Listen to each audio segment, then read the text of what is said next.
May I raise the previous question, Madam Chair? The point of order, the parliamentary reason. Go ahead. Be given the right Madam to speak. I am the President, movant kanina pa po here. ako nakatayo dito at I need to natataas ng speak kamay. because I am the movant. Senator Madam Dante President. Marcoleta, Thank you, Madam and then we President. hear Senator Risa Ontivero Thank you, Madam and Senator President. Problema Erwin natin, Tulfo. Madam President. Yes. The Senate President invoked Section 136, Paragraph 2. Kung babasahin po natin ito, Madam President, napakasimple lang. Ito pong Section 136, Paragraph 2. Ito maganda kay Marcoleta eh. Di na siya nag-i-English. Tagalogin na natin para mas maintindihan. Kasi bobo man yung mga yan. Kailangan mo ng Tagalogin. Kung pwede nga, isubo mo na sa mga bibig nila eh. O kaya, gusto mo, nguyain mo na, tapos pagkatapos isubo mo sa kanila para maintindihan nila. Ganun katanga yung mga yan. Kaya maganda din si Marcoleta pag nagpaliwanag, talagang maiintindihan mo eh. Is a special provision in precisely amending our rules. In Section 24 po, this is a general rule. Kung mapapansin po ninyo, it presupposes that it will take up all the bills referred to that committee. General po yung function niya. 136, second paragraph, is a special provision. Sa principle po ng batas, yun pong special provision takes precedence over a general provision. Yun lang po, basahin po ninyo. Hindi nga po, it will not even take one day because this is not a new motion. Kung mapapansin nyo, ni-reiterate ko lang po ito eh. It was already moved last May 11 pa po. So that is even more than one day. So who is talking about one day here? Ang pinag-uusapan po natin, unless we respect Section 136, ang linaw-linaw po, it talks about the rules may also be amended. Diretso po ito eh. So this takes precedence over Section 24. Simpleng-simple lamang po ito eh.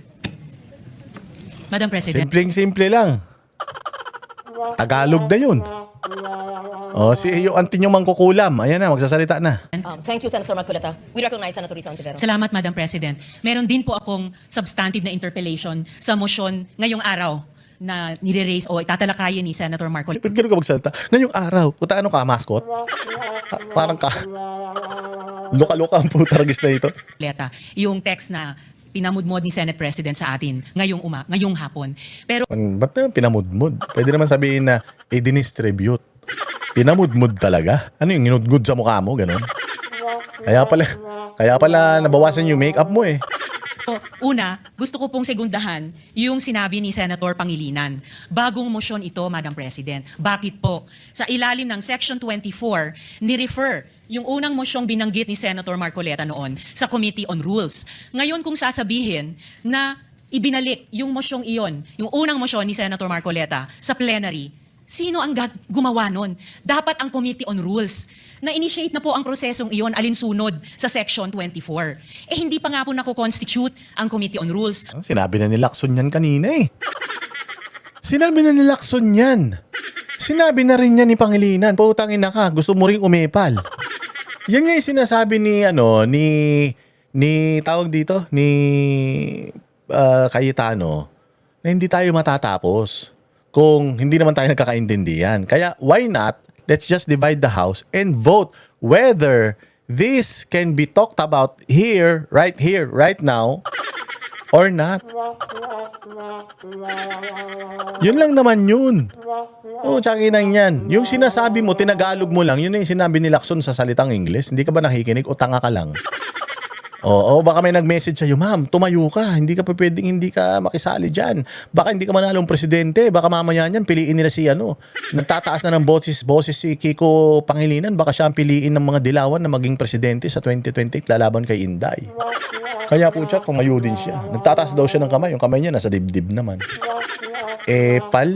Wala pa nga pong minority contingent sa Committee on Rules. So wala pang body na pwedeng ibalik yung unang motion ni Senator Marcoleta sa plenary. Kaya po sinusugundahan ang sinabi ni Senator Pangilinan. Ito pong motion na gustong talakayin ni Senator Marcoleta at pinamudmod ni Senate President sa atin, bagong motion po siya. Kung kaya't nag-a-apply po ang Rule Section 136 na kailangan bigyan ng isang araw. Oo nga, sinabi na yung kanina, pal ka talaga eh. Tangina, nangopya ka lang, pinagmalaki mo na. Ito yung kaklase mo na nagtanong sa'yo. Oh, ano nga pala sagot dun sa ganito? Tapos sinabi sa'yo nung kaklase mo. Tapos putang ina, nung tinanong na ng teacher, siya ay tumaas ng kamay. Hindi naman siya yung may-ari nung sagot, yung katabi niya. Tapos putang ina, nagmamalaki siya ngayon. Akala mo siya na naka-imbento nung pinagsasasabi niya. Gaga, sinabi na ni Lacson niyang kanina, tagal-tagal na nag-uusap. Inan yan, kailangan mo pa ipaliwanag ulit. Kaya nga pagbobotohan na lang natin dahil pare-parehas naman pala kayo ng iniisip, o di pagbotohan natin para malaman natin. Tanga? Pagkatapos ito i-move para talakayin. And tama si Senator Pangilinan, sa Lunes pa po yun, Madam President. Salamat, Madam President. Madam President, without giving meaning to anything. Ito Senator pong Ito na masakit. Ay, nako, ikaw talaga, Marcoleta. Napakasungit mong tao. Para kang yung principal namin. Wala naman dapat ikagalit, laging nagagalit. Utangin na niya, kahit malinis naman yung classroom, maghahanap ng marumi para lang makapanermon. Pero tama rin yung sinabi niya rito eh. Tama rin yung sinabi niya rito. Masakit ito. Oo, masakit ito. Nasaktan sila ng sobra dito. Sa sobrang sakit nito, putyang ina, ang daming umaray at umalis, nag-walk out pa. Pasok, Marcoleta, gusto kong ulit-ulitin to. Pasok. Hirap kasi kung wala po tayong legal background dito. Kaya sinasabi ko na Ay, ang sakit. Ang sama-sama mo naman. Walang legal background, aray. So, bobo sila, ganun. Hindi sila abogado. Yung prinsesa nila, putang ina, si Princess Sarah. Sinabihan, yan ang problema eh. Pagka hindi abogado eh, dakdak ng dakdak eh. Mag-ano pa eh, mag-sasite pa ng mga section ewan eh. Ang sakit nun. Medyo masakit naman talaga. Yung mahapdi yun, Marcoleta, yung binitaw mong salita na yun. Pero hindi naman niya sinabi, ito ang mahirap pag tanga ka eh. Sinabi naman niya, ito ang mahirap kapag wala kang legal background. Kasi pag sinabi mo yun, kapag pinapailiwanag mo sa tao na walang alam, yung isang bagay na para sa'yo ay napakadali naman pero bobo talaga siya. Kahit maghapon kang magsalita, nakangangalang yan. Walang naiintindihan niya kasi bobo nga yan eh. Halimbawa, kausapin mo yung unggoy na alaga mo. Ayun, parrot. Sabihin mo sa parrot na ganito ang recipe ng adobo. Igigisa mo, kailangan mo ng sibuyas, bawang, toyo, suka, ganyan, paminta, laurel, tapos kung mululutuin mo baboy o manok. Yun ha, bibigyan kita instruction, ganito yun. Utangin na yan, kahit maghapon kang magsalita, kung unggoy yung kausap mo, ganun lang yun. Makipag-usap ka sa makipag-usap ka sa hagdan, kausap mo yung hagdan nyo, putang ina niyan, bigyan mo instruction, tinan mo kung sasagot sa'yo. So yung sinasabi dito ni Marcoleta. Oo, napakahirap magturo ng physics sa grade 1. Kaya yung sinasabi niya na frustrate na siya. Ay naku, pinadali ko na nga, tinagalog ko na nga. Hindi pa rin naintindihan nitong putangin ng tanga na ito. Ang hirap talaga kapag wala kang background sa sa batas eh. Ayun na, putang ina, nasaktan yung mga nana. Ayan na, labasan na yung mga nana. Pasok. nga po, hindi po bagong motion ito eh. Hindi siya bagong motion. Kasasabi ko lang po, May 11, minub ko na po ito. Madam Sino po President, magsasabi na bagong motion? point of order. Ad hominem. Ad hominem. Tangina, biktima na sila ngayon. Ad hominem. Sila itong ad hominem ng ad hominem eh. Kapag nagpapa-interview sa media, ad hominem. Pag sumagot, ad hominem. Anong sinabi kanina ni Tito Soto? Ano to, brasuhan? Ano yun? Ad hominem yun eh. Why are you trying to railroad it? Sabi ni Kiko Pangilinan, ad hominem yun eh. Tapos yung sinabi niya, eto mahirap eh. Katotohanan kasi yung masakit ang katotohanan. Eto mahirap, putangina, pag nagpapaliwanag ka ng ng salitang Hapon sa isang inchik. Subukan nyo. Mag-usap yung inchik at saka Hapon. Putangin na yan, 5 taon na, hindi pa tapos mag-usap yan. Kasi hindi sila nagkakaintindihan eh. In this instance, ito si Putya, naalala ko tuloy yung amo ko eh. Pagka nagagalit sa amin, may instruction siya, tapos hindi namin mag-get. Sabi niya, Putya, para tayo inchik at Hapon eh. Hindi tayo nagkakaintindihan eh. Ganun talaga, hindi kayo magkakaintindihan kapag ang isang abogado nagturo ng isang pang-abogado na na gawain. Tapos hindi maabogado yung nakikinig, hindi niya maintindihan eh. Kaya yung frustration niya, sabi niya, paikot-ikot tayo rito para tayong tsubibo eh. Yan ang mahirap pag walang mga alam eh. Yan ang mahirap pag walang utak, tinan mo. Si Cayetano, si Lacson, di maabogado yan. Kaya nga sabi ni Cayetano, hindi talaga tayo magkakaintindihan eh. Kaya lang, ni real talk na eh, ni Marcoleta. Sabi ni Marcoleta, tangina, ang bobo kasi nito eh. Puro kasi make-up eh. Ang bigat na ng mukha eh. Naka-make-up. Inuna mag-makeup kaysa mag-aral eh. Kaya sabi ni Lacson, ni ano kanina, ni Cayetano, kaysa sabihan niya si Lacson, ang hirap kasi pag di ka abogado, di mo maintindihan, Hindi niya ginanon, sinabi na lang niya, botohan na lang tayo para matapos to. O ito naman si Marcoleta, sabi niya, hindi naman kasi to bago. Luma na yan, may 11 pa yan.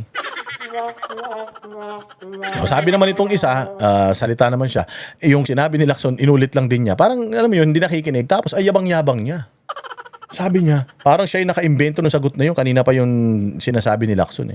O, na-frustrate na yung teacher. Sabi ng teacher, putangin na niyan, dami ko ng beses tinuruan. Tanga pa rin. Hindi maintindihan, hirap talaga pag bobo. Hirap pag hindi abogado. Ayan na, tayuan na yung mga, may mga almoranas. Sabi ko lamang po, ang Hindi, sinasabi Madam ko lang, President, kanina ko po sinasabi. Hindi po tama yun. Section Sasabihin yung kasama niya 136. Pwede po ay ba? walang Section is kinalaman. suspended. O, siyempre nagalit si Tulfo. Nasaktan siya O, siya yung nagsabi na, di ba, sometimes you have to bend the law to make the people happy. Inaansakit, no, Tulfo? Ngayon si Tulfo, nag-walk out siya, tapos nung nag-walk out siya, journalist tayo. Ano naman, kung journalist kayo, pukin ang ina nyo, hindi pa rin kayo abogado. Hindi kayo pwedeng magtanggol sa batas, mag-interpret ng batas, mga buwakan ng ina ninyo kung hindi kayo mga abogado. O kahit nga abogado ka na, hindi ka pa rin pwede mag-interpret ng batas. Supreme Court lang pwede mag-interpret ng batas, mga tanga. So nasaktan si Tulfo kasi nga, putang ina, sapul siya, aray, ang sakit. Hindi na nga ako nakialam, tinamaan pa ako ng ligaw na bala. Oo, pagka walang alam sa batas, puta, ang hirap kausap. Yun yung sinasabi ni ni Marcoleta, ang sakit. Tuwan-tuwa ako, promise. Nung nakita ko itong reaction ni Eric Sylvester, tuwan-tuwa ako. Okay ng ina niyan. Gigil na gigil siya tinan niyo ang sasabihin niya. Ang alam sa batas. Senators, and as I mentioned kanina na, wag na tayong gumamit ng brasuhan, etc. And I see the point of Senator Risa. Diba? O gumagamit kayo ng mga words na brasuhan. Di ba that's also ad hominem? Tapos nung nagsalita si Marcoleta na, ay, ang hirap kasi pagka walang medical background. Tagi na, galit na galit kayo. Pag kayo mag-ad hominem, okay. Pero pag sila, hindi na pwede. Pag kayo, pwede kayo mangupal. Pag kayo kukupalin, hindi na pwede. Kala nyo naman, matatakot si Marcoleta. Ulul. But I'm also listening to Senator Marcoleta. It's kumbaga sa libro, iba yung love language, but I don't think they're meant to be any offense. Having said that, we're only discussing whether we will take up the amendment or not. And we have exhausted already all the arguments.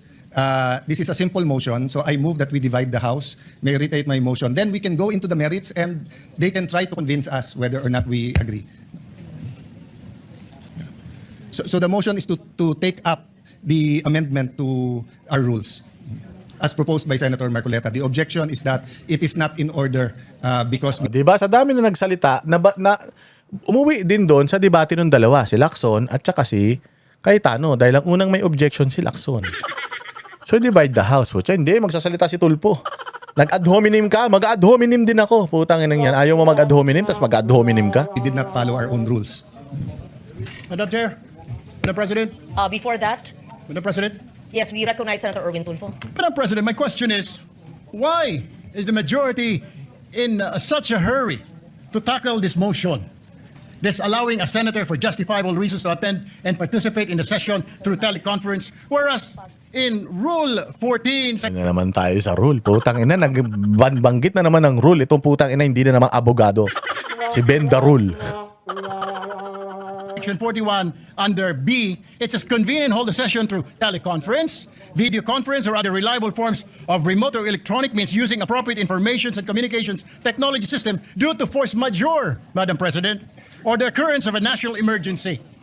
I guess, Madam President, this justifiable reason, what is that? Does that fall under force majeure or does it fall under national emergency, Madam President? My question Madam is, Chair. why are we in so Ay, nako. Ayan nga, ang mga tanong mo na yan, kapag ka tinake up na dito sa plenaryo, masasagot na yung mga tanong mo. Bobo ka kasing putang ina mo ka Tanga ka talaga Ang pinagdidebatihan dito kung iti-take up na sa plenary. Pagdating sa plenaryo, iti-take up na yan, magdidebate na kayo ngayon. Si Marcoleta, pwede nyo nang tanungin.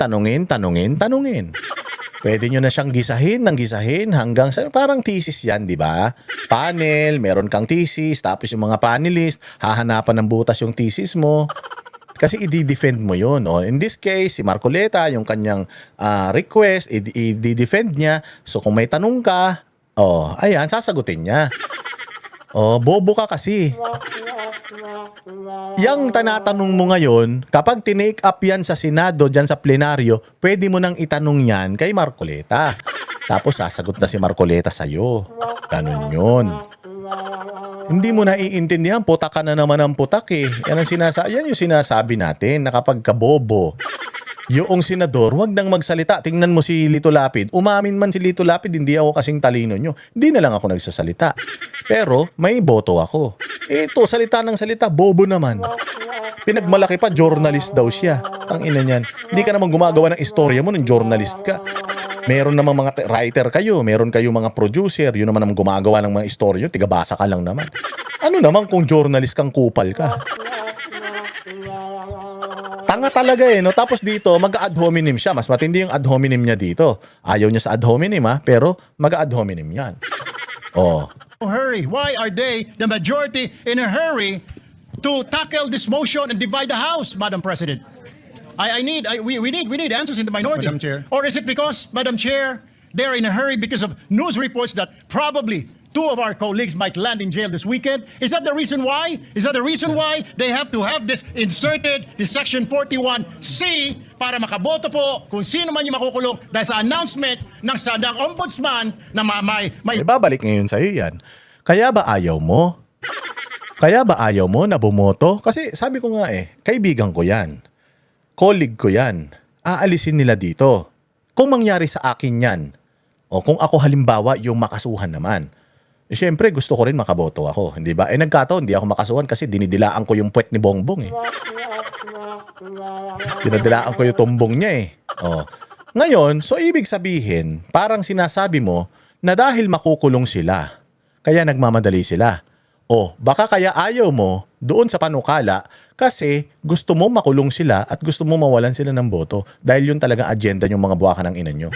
So inilaglag mo yung sarili mo. Kasi bakit ka hindi papayag? Kung halimbawa, kung ako lang. Ma-approve yan. Ang sarap nun. Hindi ko na kailangan pumasok. Pwede akong umattend ng virtual lang. Hindi na ako mamamasahe. Kahit naka-boxer shorts lang ako, mag-t-shirt lang ako, magpo-polo lang ako, pwede na akong umattend na nasa bahay ako. Hindi ba? Ikaw, gusto mo work from home ka o work from office ka? Siyempre, gusto ko work from home. So, pabor pa nga sa akin yun Ba't ayaw mo? Makikinabang ka rin dun.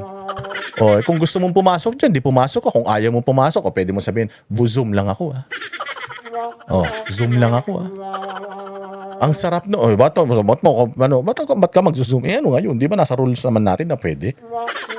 Di ba pinagbotohan natin yan? Zoom lang ako. Sa 2028 na ako papasok. Di ba?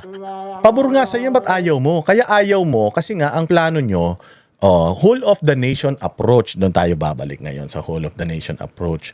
Weaponized yung ombudsman.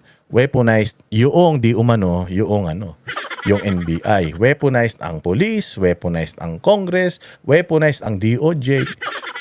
Para itong bagong majority mabuwag. Kasi kita mo naman, hindi ba kung kailan naagaw yung ang tagal-tagal naman ng ang tagal na ni Jinggoy, ni Cheese at saka ni Villanueva na nababanggit Bakit ngayon lang talaga nag-take ng action yung ombudsman? That's because yan yung plano nyo and you knew it all along. Alam nyo yun. Kaya nga ayaw nyo tanggapin yung gusto ni Marcoleta kasi nga plano nyo na yun. Kasama ka sa plano. Kaya kang nagigil ngayon, Erwin Tulfo. Tanga ka. Lalabas na po ang warrant ng ilan sa mga kasama natin, Madam President. That is my question, Madam Madam President. Chair, the We recognize gentleman Senator. is out of order. Diba? So pwede siya mag-ad hominem ng ganon. Pero yung sinabihan lang sila, simpleng salita lang, yan ang mahirap pag walang alam sa batas Kaya nga dapat nagsalita ulit si Marcoleta. Yan ang mahirap pag hindi abogado Pagka journalist ka lang, malakas lang boses mo. Pagka tigabasa ka lang, ganyan, bobo ka Yan ang mahirap. Agoy! Ng mga Tulfo na ito, mga walang utak talaga Yung utak nila nasa kamao Ang tatapang Mga bugok naman, yung mga itinanong mo na yan, pwede mo yan itanong kay Marcoleta kapag in-interpellate nyo na siya patungkol dun sa kanyang resolution. And then, kung hindi tama yung mga sagot niya, o magbobotohan pa rin naman kayo kung sino mananalo eh. Nung iniiyak mo, tsaka the fact na inopen up mo yan, ibig sabihin, may kinalaman ka doon sa plano ng gobyerno at ng ombudsman na kasuhan lahat ito, ipakulong lahat ng ito, kaya hindi ka pumapayag kasi gusto mong pilayin yung Senado. Huli, pero di kulong. Tanga yan eh. Because his question sa nagmamadali, bakit, can be discussed in the actual motion. Can be discussed after Tapos nag-walk out ang mga gago. Pa-victim. the motion whether we should take it up. Hindi nyo kaya makipagdebate.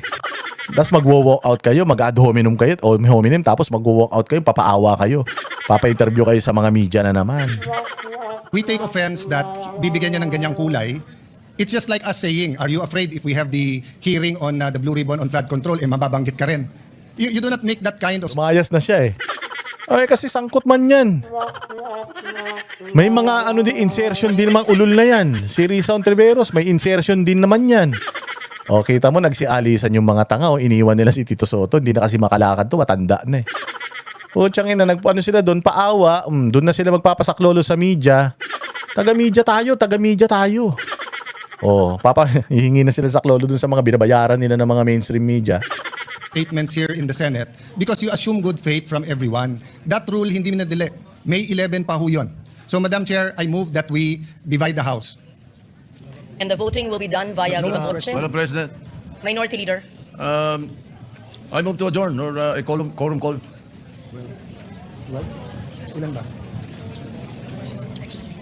That is a higher precedence, Madam President. So I only see the Minority Leader representing the minority. The others had left. Madam Chair, we will not object, but for the record, Yes. they scampered out and left the minority leader instead of discussing the rule. We are not even discussing the rule yet.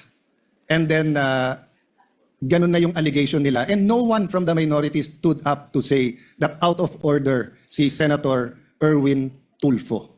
So we will not object, Madam Chair. In fact, we move that. Diba? O kasi nga, magkakasabwat yan sila. O, nung sinabi ni Marcoleta, yung ang hirap pag walang background sa batas.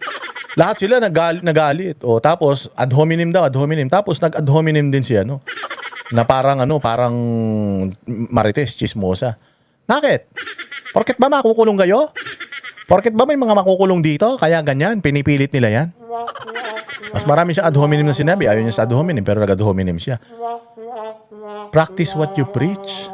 Kung ayaw mong gawin sa'yo, wag mo ring gawin sa kapwa mo. Kung feeling mo na offend ka ni Marcoleta, o di i-expose mo siya, hindi yung i-offend mo din siya. Ayaw nyong kukupalin kayo, tas kupal din pala kayo.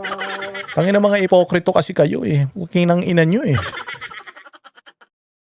We adjourn till 5 p.m. Madam President, Monday. before that, Madam Before we President, adjourn- motion to adjourn is Madam not President. debatable. I, Akala ko ba magaling sa rules? We're not Parliamentary debating. inquiry. It's not We're not debatable, Madam debating. President. Di ba yan ang mga ad hominem? Akala ko ba magaling sa rules? Yan ang mga ad hominem. Oh, pag kayo in ad hominem, iiyak kayo. Pero pagka kayo yung nang ad hominem, okay lang. Ang ina nyo, pakyo. Ito, pakyo kayo. Parliamentary inquiry, Madam President. We're I'm not not debating, debating, and Madam we will indeed adjourn. Parliamentary inquiry. Yes, Senator Marcoleta. Nung pong nagsimulan tayo, Madam, meron po ba tayong quorum? We had a quorum, yes. Yes, Madam President.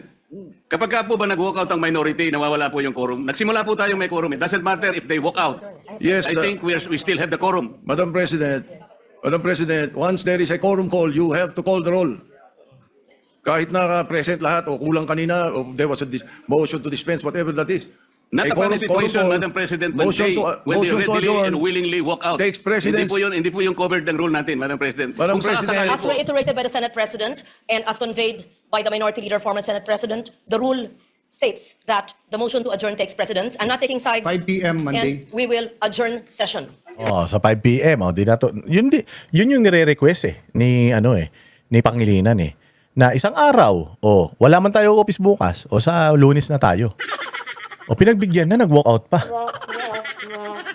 Ang ina mga iyakin. Ang sarap pakinggan, no? Ang sarap panoorin. Ang sarap panoorin na nag-iiyakin itong mga putang ina nito. Akala nila mga main character sila. Gago, wala nga kayong numero, nag-iiyak pa kayo. Kahit umalis kayo dyan, iilang kayo, sisiyam kayo, 11 pa yung natira sa kabila. Lamang pa rin sila. Tangina nyo. Lamang yung kalaban eh. Fourth quarter na eh. Lamang ng 10 eh. 10 seconds na lang natira, tapos nag-walk out kayo, feeling ninyo, hindi matatapos yung liga. Gago. Mga tanga. Until 5 Until p.m. 5 p.m. on Monday. O, diba? Tapos, anong nangyari? Anong nangyari? Salita-salita sila sa media. Tapos, ganyan, yung media naman, puta, lahat, yun yung pinapakita, meron pa silang mga nakaganon pa sila, Ino nyo, wala na, gago, hindi na naniniwala sa inyo, tao. Kami ang boses ng masa, hindi natatakot. Katotohanan lang, di kami nalulunod. Walang bahid ng sismis, lahat ay totoo. Kahit sino ka pa, pag mali ka babanatan ka. Walang pinipili kulay, wala kaming kinikilingan. Basta para sa bayan, kami lalaban. Pag tama palakpakan, pag mali banatan. Di matitinag, di matatakot, para sa bayan tuloy ang sigaw. Sa harap ng kamera, walang halong takot. Mga baluktot, lahat kayo'y tutumba. Ang hustisya at totoo, yun lang ang mahalaga. Kahit sinong harang, di kami matitinag. Walang pinipiling kulay, wala kaming kinikilingan. Basta para sa bayan, kami lalaban.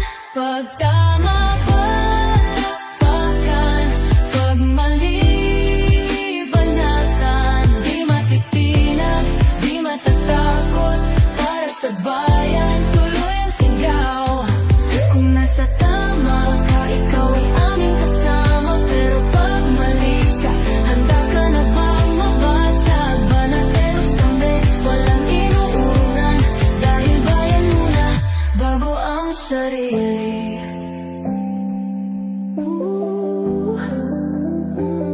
Bago ang sarili.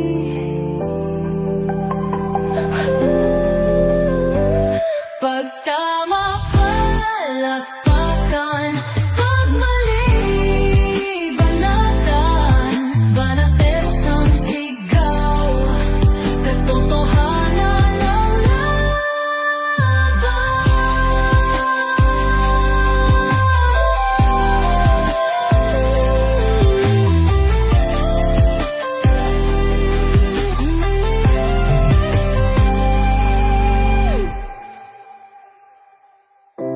sa harap ng kamera, walang